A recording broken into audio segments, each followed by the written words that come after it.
ہمارے ایک دوست نے ایک واقعہ سنایا تھا قبر کے عذاب کا. مجھے یقین نہیں تھا, میں نے کہا ایسا نہ ہو ان کے دماغ میں تخیل ہو. تو میں نے اس کی تصدیق کروائی اس علاقے میں, اس گاؤں میں, اور لوگوں کو کال کر کے پوچھی ایسا ہوا, انہوں نے کہا ایسا ہوا ہے. تو پھر مجھے یقین آیا.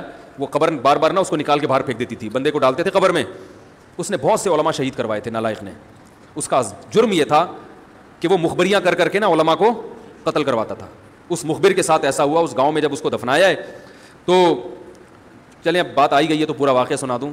تو وہ جنہوں نے دفنایا نا, وہ ان سے میرا بھی تعلق تھا, میرے بیان سنتے تھے. تو مجھے آ کے انہوں نے واقعہ سنایا کہ ایسا کوئی مخبر تھا جو علماء کو شہید کرواتا تھا مخبریاں کر کر کے.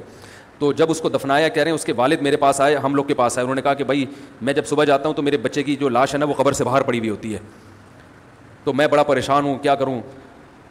تو ہم پھر دفن کرتے ہیں تو اچھا قبر بالکل صحیح ہوتی ہے اوپر سے, اور وہ بندہ باہر ہوتا ہے, وہ دوبارہ بند ہو جاتی ہے قبر. تو ہم بڑے پریشان ہیں, کیا کریں. یہ کوئی شخص شرارت کر رہا ہے. تو کہہ رہے ہیں ہم نے کہا بھائی ہم تو نہیں کر رہے شرارت. کہا تو اگر دوسرا ہم شرارت کوئی کر بھی رہا ہوتا تو قبر کو کھودی بھی تو ہونا. تو انہوں نے کہا, پھر یہ مشورہ انہوں نے ان کو دیا کہ تم ایسا کرو, لڑکا جو قتل ہوا, جو مرا تھا نا, جو قبر میں تھا, جس کی لاش باہر, نوجوان تھا, وہ بڑا مخبر آدمی تھا, وہاں کے گاؤں کے لوگوں نے بتایا. تو اس کی لاش جب باہر پڑی ہوتی تو باپ اور بھائی کو لوگوں نے مشورہ دیا اس لڑکے کے کہ تم لوگ رات کو قبرستان میں جا کے بیٹھ جاؤ, پہرا دو کہ کون آتا ہے نکال کے جاتا ہے اور قبر کو پیک کر کے چلا جاتا ہے. تو وہ صاحب مجھے بتا رہے تھے کہ اگلے دن وہ چیختے ہوئے آئے ہیں, چیختے ہوئے, باپ اور بھائی جو ہے نا. کہہ رہے ہم نے رات کو منظر دیکھا کہ پہلے ہمیں رات جب اندھیرا ہوا ہے نا تو قبر کے اندر سے چیخنے کی آواز آئی, اور ہمارے سامنے قبر کھلی ہے تو ہم نے اس لڑکے کو دیکھا کہ آگ جل رہی ہے اس کی لاش پہ, اور وہ ایسے ایسے اپنے سر کو پیٹ رہا ہے. کہہ رہے ہم تو خوف کی وجہ سے بے ہوش ہو گئے, ہمیں نہیں پتا اس کے بعد کیا ہوا. ہوش میں آیا تو وہ لاش باہر پڑی ہوئی تھی.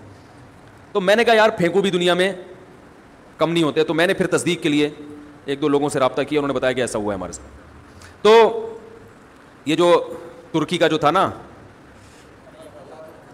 اتا ترک, وہ مصطفیٰ کمال کو میں اکثر بیچارے کو کمال اتا ترک جو ہے نا, تو وہ غلطی سے کئی دفعہ میں نے کمال اتا ترک کے چکر میں مصطفیٰ کمال کا واقعہ بیان کر دیا. وہ مصطفیٰ کمال کا نہیں ہے, وہ کمال اتا ترک ہے. تو بھائی مصطفیٰ کمال اگر سن رہے ہو تو پیشگی معذرت. تو کمال اتا ترک کا بھی یہی ہوا ہے, مسلمانوں کا قاتل تھا, علماء کا قاتل تھا. ترکی سے خلافت اسلامیہ کو اس نے ختم کر دیا. بہت یہ جو آج جو کچھ دنیا میں ظلم ہو رہا ہے اس سب کی بنیاد رکھنے والا اتا ترک ہے. خلافت عثمانیہ ہوتی تو نہ کشمیر کا مسئلہ کھڑا ہوتا, نہ بوسنیا کا مسئلہ کھڑا ہوتا. یہ ساری مصیبتیں جو آئی ہیں مسلمانوں کا جو اتحاد ختم ہوا, تو اس کے ساتھ بھی ایسا ہی ہوا. اس کو جب قبر میں دفنایا, قبر نے باہر پھینک دیا. تو نتیجہ یہی نکلا کہ اس کی قبر زمین کے اوپر ہے. تو وہ جو اس کے فالوورز ہیں وہ کہتے ہیں دیکھو ہمارے حضرت اتنے پہنچے ہوئے ہیں کہ اوپر دفن ہے. تو جو بوڑھے بوڑھے لوگ ہیں نا ترکی کے, وہ آپ کو بتائیں گے کہ یہ محترم کو زمین نے قبول نہیں کیا.